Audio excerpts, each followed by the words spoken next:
আর এবার সোশ্যাল মিডিয়ায় পোস্ট করলেন অভিষেক বন্দ্যোপাধ্যায়। এবার জুনিয়র ডাক্তারদের কাছে কর্মবিরতি তুলে নেওয়ার আবেদন জানিয়েছেন অভিষেক বন্দ্যোপাধ্যায়। সরকার দাবি মেনে নিয়েছে, এবার কর্মবিরতি প্রত্যাহার করা উচিত।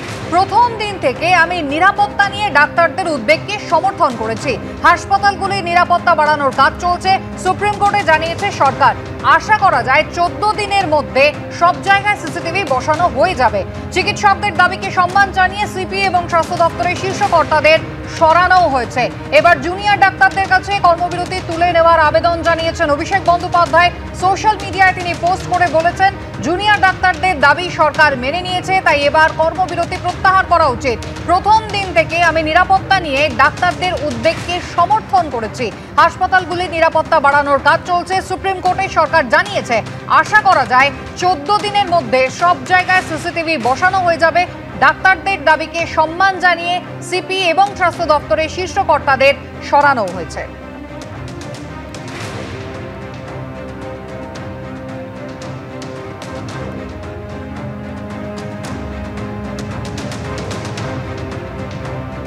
ঝিলাম কারঞ্জে আমাদের প্রতিনিধি সরাসরি রয়েছেন। ঝিলাম, এবার অভিষেক বন্দ্যোপাধ্যায় তিনি জুনিয়র ডাক্তারদের কর্মবিরতি তুলে নেওয়ার আবেদন জানাচ্ছেন। বলছেন জুনিয়র ডাক্তারদের কিছু দাবি সরকার মেনে নিয়েছে, এবার তাদের কর্মবিরতি তুলে নেওয়া উচিত। কি বলছেন ডাক্তাররা? একদমই, জুনিয়র ডাক্তার যারা তারা আমার সঙ্গে রয়েছেন, তাদের মধ্যে এমন একজন রয়েছেন যিনি মুখ্যমন্ত্রীর সঙ্গে বৈঠকে উপস্থিত ছিলেন। এর পাশাপাশি তোমাকে জানিয়ে রাখবো তাদের কাছে যাওয়ার আগে যে এই মুহূর্তে জুনিয়র ডাক্তাররা একটা প্যান জিবি করার প্রস্তুতি নিচ্ছেন। এই ইমেল যেটা পাঠিয়েছেন তারা মুখ্য সচিবকে, তার উত্তর এলে তারা কি করবেন সেইভাবে আলোচনা করার জন্য আমরা যাব ডক্টর সামন্তর কাছে। আপনি তো মুখ্যমন্ত্রীর কাছে গিয়েছিলেন, আজকে অভিষেক বন্দ্যোপাধ্যায় এক্স হ্যান্ডেলে পোস্ট করেছেন আপনাদের কাছে কর্মবিরতি প্রত্যাহারের আবেদন করছেন। তিনি কি লিখেছেন আপনি দেখলেন নিজে, কি বলবেন প্রতিক্রিয়া?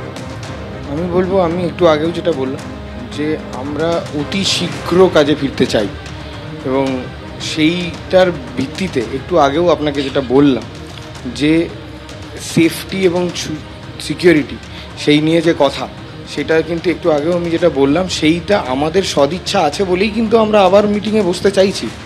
তিনি সমর্থন করেছেন আপনাদের, বলছেন যে পদক্ষেপ শুরু হয়েছে এবং ইতিমধ্যে খুব দ্রুততার সঙ্গে হচ্ছে, এবং যা যা দাবি করা হচ্ছিল তার মধ্যে সেগুলো পদক্ষেপ করে তাদেরকে সরানো হয়েছে, সিকিউরিটি সব কিছু। আপনি তো নিজে ডেস্ক হ্যান্ডেলটা পড়লেন, তো সামগ্রিকভাবে আপনার কি মনে করছেন?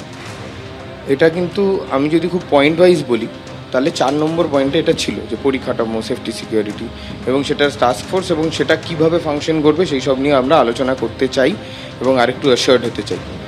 উল্টো দিকে যেটা আমাদের বারবার বলছি, আমাদের আগের বারের মিটিংয়ের যে মিনিটসে লেখা ছিল যে এই যে থ্রেট কালচার বারবার যেটা উঠছে, বিভিন্ন নাম যেগুলো যে বিভিন্ন কলেজ থেকে উঠে এসছে, যেগুলো কিন্তু আমরা কোথাও ডিসক্লোজ করিনি।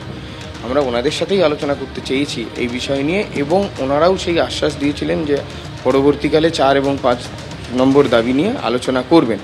আমি এই কথাই বলতে চাই, আমরা খুব দ্রুত কাজে ফিরতে চাই বলেই আমাদের এই পদক্ষেপ যে আমরা ওনাদের সাথে খুব তাড়াতাড়ি মিটিং করতে চাই। তাই 2 দিনের মাথাতেই আমরা কিন্তু একটি মেল পাঠিয়েছি, এবং আমরা একটা শান্তিপূর্ণ, সব থেকে বড় কথা সুরক্ষিত এবং শান্তিপূর্ণ, দুটো ইকুয়ালি ইম্পর্টেন্ট, সুরক্ষিত এবং শান্তিপূর্ণ পরিবেশে তাড়াতাড়ি ফিরে যেতে চাই। সেই কারণেই আমাদের এই আলোচনা, এবং এইটি যেন কোনোভাবেই এইভাবে না দেখা হয় যে আমরা ফিরে যেতে চাই না, আমরা খুবই শীঘ্র কাজে ফেরত যেতে চাই। তাই আমাদের এই মেল এবং আমাদের এই আলোচনা করার ইচ্ছে। তোমার কাছে আবারও আসবো, কিন্তু এই মুহূর্তে শ্রমিক ভট্টাচার্য, বিজেপির রাজ্যসভার সাংসদ আমাদের সঙ্গে রয়েছেন টেলিফোন লাইনে। শ্রমিক বাবু, কি বলবেন? ইতিমধ্যেই সোশ্যাল মিডিয়ায় পোস্ট করেছেন অভিষেক বন্দ্যোপাধ্যায়। তিনি বলছেন যে চিকিৎসকদের দাবি মেনে নেওয়া হয়েছে, ইতিমধ্যেই স্বাস্থ্য কর্তাদের বিরুদ্ধে, পুলিশ আধিকারিকদের বিরুদ্ধে ব্যবস্থা নেওয়া হয়েছে। তিনি অত্যন্ত সহমর্মিতার সঙ্গে প্রথম দিন থেকে নিরাপত্তা ইস্যুটাতে পাশে রয়েছেন চিকিৎসকদের। এবার যেন কর্মবিরতি তারা প্রত্যাহার করে নেন। দেখুন, স্বতন্ত্রভাবে চিকিৎসকরা আন্দোলন করছিলেন।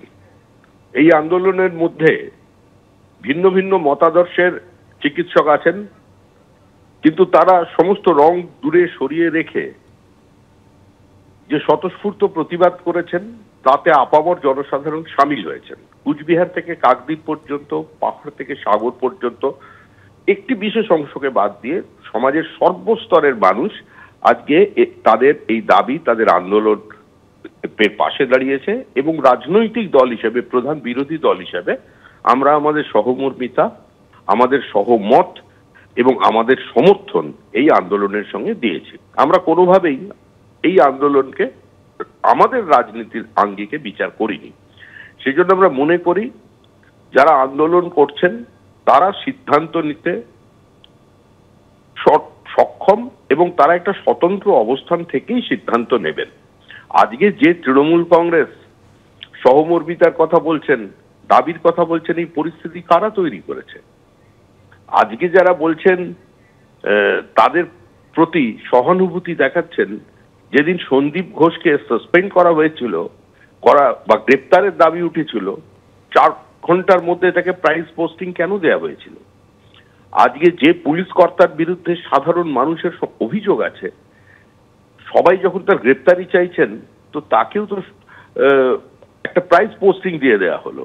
অর্থাৎ মানুষের যে মতামত সরকারের দ্বারা সেটা প্রতারিত হয়েছে। শ্রমিকবাবু, ধন্যবাদ।